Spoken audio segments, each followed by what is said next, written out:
আসসালামু আলাইকুম প্রিয় শিক্ষার্থীবৃন্দ, সবাইকে স্বাগত জানাচ্ছি এটিসি ডিজিটাল একাডেমি থেকে। আমি মোহাম্মদ বরকতুল্লাহ, সহকারী শিক্ষক বাংলা, শেরপুর সরকারি বালিকা উচ্চ বিদ্যালয়।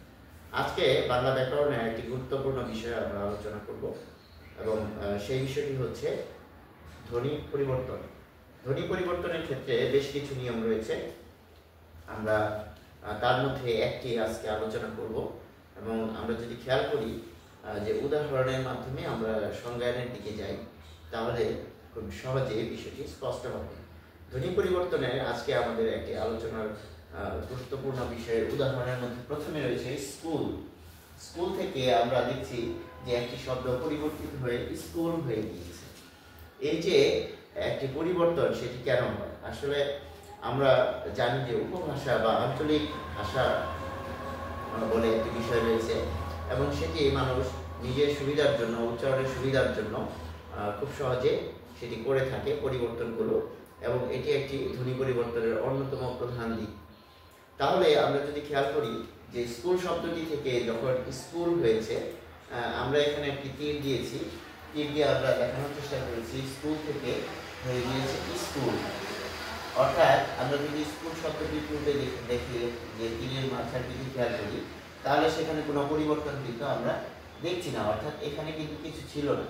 কিন্তু পরবর্তীতে যখন স্কুল হয়েছে, একটা স্বরধ্বনির আগমন ঘটেছে এবং সেটি হচ্ছে হ্রস্ব ই।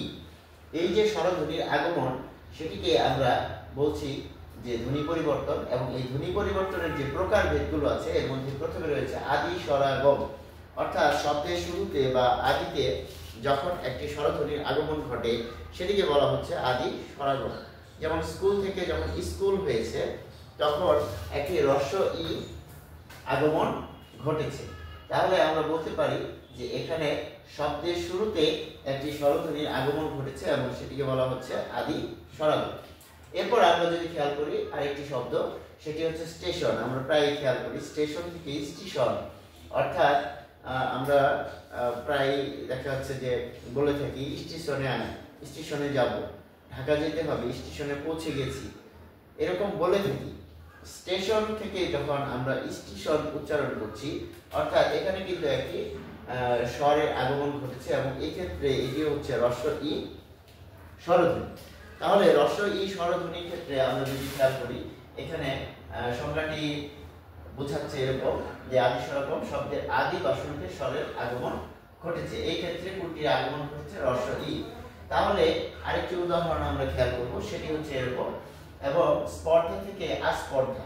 তাহলে আস্পর্ধার দিকে যদি আমরা খেয়াল করি, তাহলে এখানে কি দাঁড়াচ্ছে যে স্বরে আর আগমন ঘটেছে এবং স্বরে আর আগমন ঘটেছে। স্পর্ধা শব্দের শুরুতে কিন্তু কোনো স্বর ছিল না, কিন্তু এখানে কিন্তু স্বরে আর রয়েছে।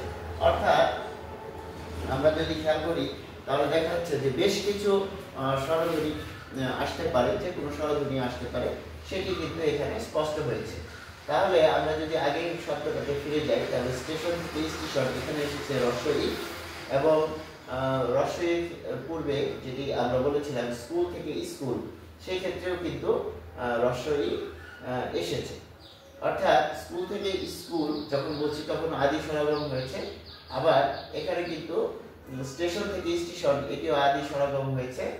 এবং এই ক্ষেত্রে পরবর্তীতে আমরা যে শব্দটি এনেছি উদাহরণ দেওয়ার ক্ষেত্রে, সেটি হচ্ছে স্পর্ধা থেকে আস্পর্ধা। অর্থাৎ আস্পর্ধার ক্ষেত্রেও কিন্তু এখানে স্বরে আগমন ঘটেছে। অর্থাৎ আদি স্বরাগম বলতে আমরা বুঝতে পারছি স্বরধ্বনি যদি শব্দের শুরুতে উচ্চারণের জন্য চলে আসে, সেটিকে বলা হবে আদি স্বরাগম। এর পাশাপাশি আরো কিছু স্বরাগমের মধ্যে প্রকারভেদ রয়েছে, যেমন মধ্য স্বরাগম, অন্তঃস্বরাগম। পরবর্তী আলোচনায় আমরা সেগুলো তোমাদের সামনে তুলে ধরবো। এবং আজকে আমরা যে বিষয়টি আলোচনা করেছি, সেটি হচ্ছে আদি স্বরাগম। অর্থাৎ ধ্বনি পরিবর্তনের একটি গুরুত্বপূর্ণ দিক হচ্ছে আদি স্বরাগম বা স্বরাগম, এবং স্বরাগমের প্রকারভেদ যে তিনটি রয়েছে, এর মধ্যে একটি হচ্ছে আদি স্বরাগম। এই বিষয়টি আজকে আমাদের আলোচনার বিষয় ছিল। আশা করি সবাই আমরা বুঝতে পেরেছি। আমরা এর সাথে যুক্ত থাকবো এবং যুক্ত থাকার মধ্যে দিয়ে নিজের যে সমস্যাগুলো আছে, ব্যাকরণগত বিষয়গুলো, সেটি আমরা সমাধান করার ক্ষেত্রে সচেষ্ট হব। সবাইকে ধন্যবাদ জানাচ্ছি। আসসালামু আলাইকুম।